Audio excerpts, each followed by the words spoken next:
There's someone. He's passionate. That love of games shines through. And loves to take chances. And it took me about a week to figure out I knew nothing. Well, all of our games had cancellation threatened all the time. He's the man behind some of the most creative games in history. This actually is a really cool idea, but I don't know if they're going to be able to pull it off. Everybody in that project, I think, knew that this was something new and different. The world of gaming wasn't going to be the same ever again.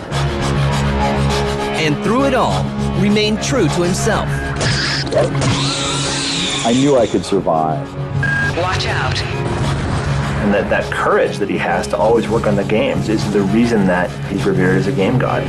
This is the story of Warren Spector.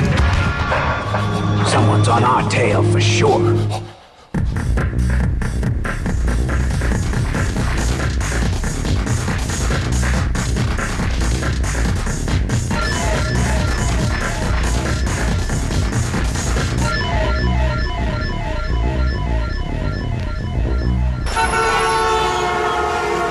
Born in Manhattan in 1955, Warren Spector's early love helps to shape his career. I was a film freak from the time I was a little kid.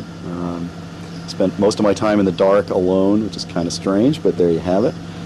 My family wasn't a big gaming family, but we did our share of, Monopoly, and my dad used to beat me at chess all the time and all that stuff. But really, I came to it pretty late.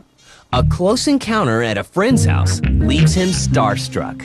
The guy who had the Atari 800, and walked into his living room, completely dark, and there were 20 of my friends all sitting around staring at a TV screen, and someone was playing Star Raiders. And Star Raiders was a revelation. I mean, it was the first time I felt like I was actually, in a starfighter. I mean, I was doing something really special when I played that game, not just, manipulating pixels or typing in keywords or something. That was a big moment. Warren graduates from college and begins teaching the films he loved as a child.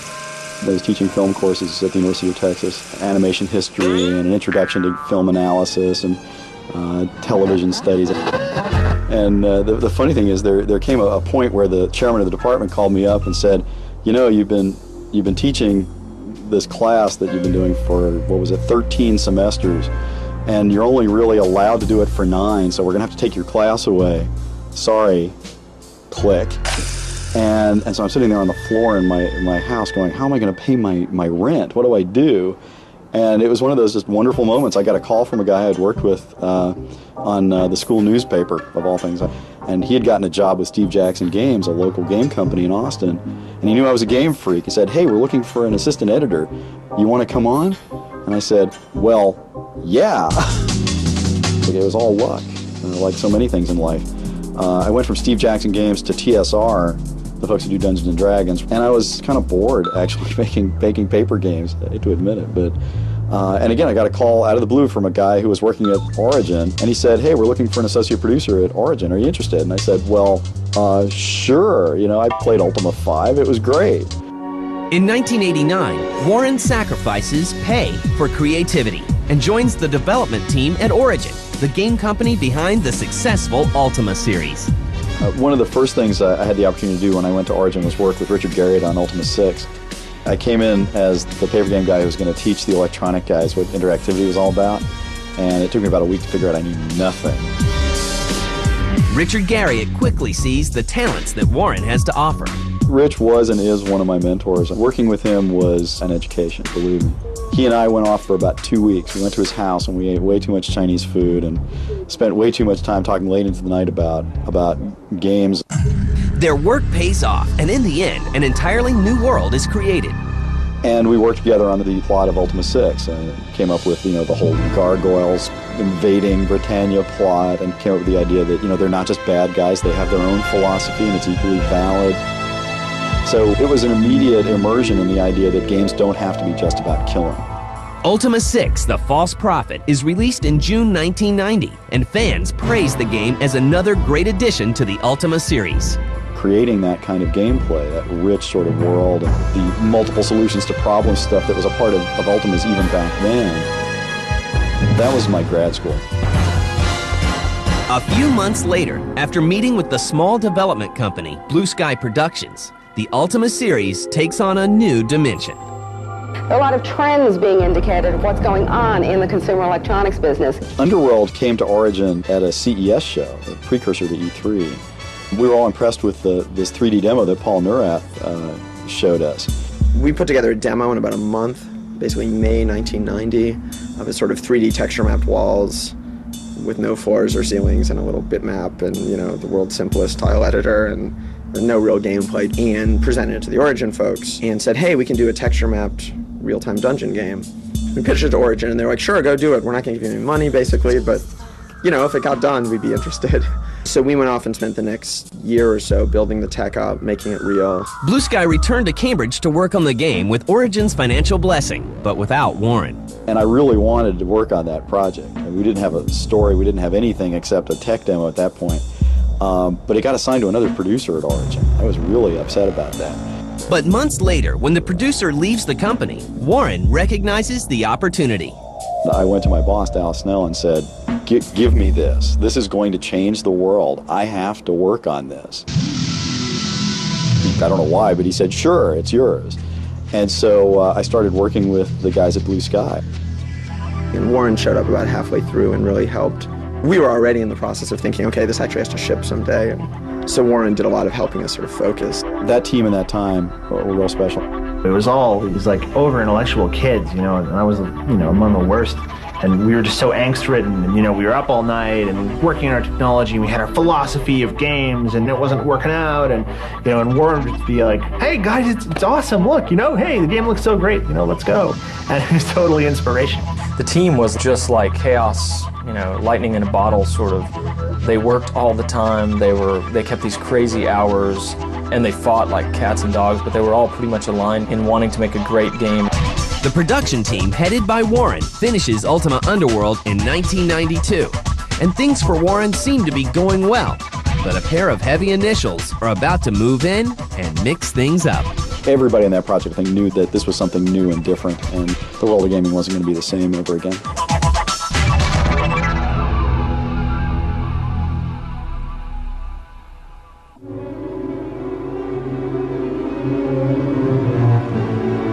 Ultima Underworld, The Stygian Abyss, ships to stores in 1992. Warren Spector has begun preparing his space among video game greats. Ultima Underworld's unique gameplay and innovative visual style earns praise from both critics The magazines loved it, it got great reviews. And players. When I first saw the Underworld games, I was actually a software tester in Cambridge, and everybody was gathered around somebody's cube over in customer service, so I went over there and, what's going on, what's going on? That was one of those moments, like the first time you see a 3D game, you know, the first time people saw Mario 64, or the first time you saw good-looking sprites on a 16-bit, like when you saw that, it was like, there's like a whole world in there, so it was pretty amazing. It felt like a real world, and you know, you could get a stick and some string and go fishing and make popcorn by throwing corn on the fire. Like, it was really cool. But for the rest of us, it really set that agenda of, wow, this is really powerful. You know, we can do this thing you can't do in a book, you can't do in a movie, and this is really empowering. Ultima Underworld sells 500,000 units. Its success leads to a sequel, Ultima Underworld 2: Labyrinth of Worlds. But after 2 trips into the dungeon, Warren starts looking for a little shock to his system. After Underworld 2 wrapped up, I was sitting around with Doug, and we were just saying, man, we are so tired of doing fantasy games. Well, gee, should we set it in the space station? Should we have it on the moon? I mean, who knows where it was going to be? So I think Warren felt a little more, I mean, all of us felt a little more ability to kind of do what we wanted to do and not think like, well, how would an Ultima make this? It was more like, oh, so how's our crazy space station work anyway? System Shock, an open-ended role-playing game, is a chance for Warren to integrate many of his ideas into one game. System Shock actually introduced a lot of things that seemed pretty innovative. It was one of the first games that I know of that was a role-playing game in it, a real role-playing sense. System Shock definitely felt like a revolutionary game. Once you get into games like that, the highly interactive games with a high degree of object density in the world, things that you can play with or interact with, things that respond to your presence. Other games just don't cut it after that. In March 1994, Blue Sky Productions becomes Looking Glass Technologies and releases System Shock with Origin as the publisher. But gamers aren't so open-minded about the open-ended gameplay. Wow, this game is slow. The controls are too complicated. I don't get it. Is this a role-playing game or a shooter? Hey, why didn't you guys just do Doom? It sold way better. Or why didn't you do a story adventure game? You know, that's what I thought you were doing. That was like a large body of people responding to. And then there was a small category of person who utterly understood what we were doing creatively. It once again got enough critical reception and enough people telling us what they liked that it certainly kept us motivated to keep going. I think what they were doing is like laying out a sort of architectural plan for open-ended, first-person perspective RPG hybrids, basically. System Shock sells well, and work on a sequel begins immediately. Watch out. I'm getting strange readings. Take cover. In 1992, Origin is acquired by game giant EA, Electronic Arts, for $30 million. With EA's deep pockets behind them, the pressure is on Origin to deliver, and Warren had everything to lose. Get through a secure airlock before you're sucked into space. Move it! You got to swing for the fences. You need a home run. It's a hit-driven business because I didn't want to be making home runs, and I didn't want to spend, 5 years and $13 million making one game and praying it was a hit.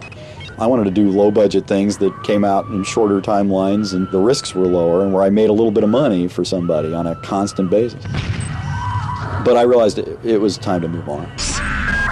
EA went through a period of not really wanting to do anything first person. They just didn't really believe in it. I mean, even System Shock sort of had, well, all of our games had cancellation threatened all the time, but System Shock in particular had a lot of, oh, why are we doing this? This is a waste of time. In the background, Paul Neurath, who I'd been working with for years, he'd been asking me to sign on with Looking Glass, leave Origin, come sign on with Looking Glass. They asked me to come on as a producer, they asked me to come on to run development, they asked me to just come and work with us. Quick about it. So all of a sudden, I was on the hook because, EA had told me they didn't want to make the kinds of games I wanted to make. And here's a guy offering to set up a studio, or let me set up a studio, in my hometown. So I get to do the kinds of games I want to make, working with people I love. Well, okay, let's go. Warren leaves Origin to work full-time with Looking Glass as a producer on their role-playing games. Welcome aboard, soldier. His first order of business? A game in development called Thief. We didn't understand Thief at the beginning. I mean, Thief went through 2 alternate designs that were sort of more story-based, larger scope, less focused. And we kept struggling with how to make the story work. It was the beginning of a very long education. I kept telling those guys, you got to stop making games by and for MIT grads. There are only 10,000 of you in the world. So the fiction changed, and it ultimately did become Thief. The time is ripe for a bit of burglary. Thief was, we're going to give you a tiny tool set, you're going to be a thief, we're going to give you everything you need to be a thief, in as much detail and however you want. And that's all we're giving you. End of discussion. They would send me copies of it and stuff. And I was just immediately blown away. Like I had heard them talking about it for years. That shot was meant for me. Just the introduction of very analog stealth gameplay where the guards' perceptions were based on light and shadow. Yes, I'm sure there was Garrett in the window. He's dead. Let's head back now. Very creepy, very immersive. I loved it immediately. Looking Glass had a lot of kind of forward-thinking people. Did you hear someone? Being able to see that stealth is this really powerful thing that can build tension. Stop. Is someone following us? In a way that a lot of pure adrenaline rush can't. But Warren won't get a chance to finish the game that he's helped parent. Let me be clear about one thing. I left Looking Glass before Thief shipped. I'm spotted. I left, and I started shopping around, another proposal. And what Warren has planned next will push the envelope even further.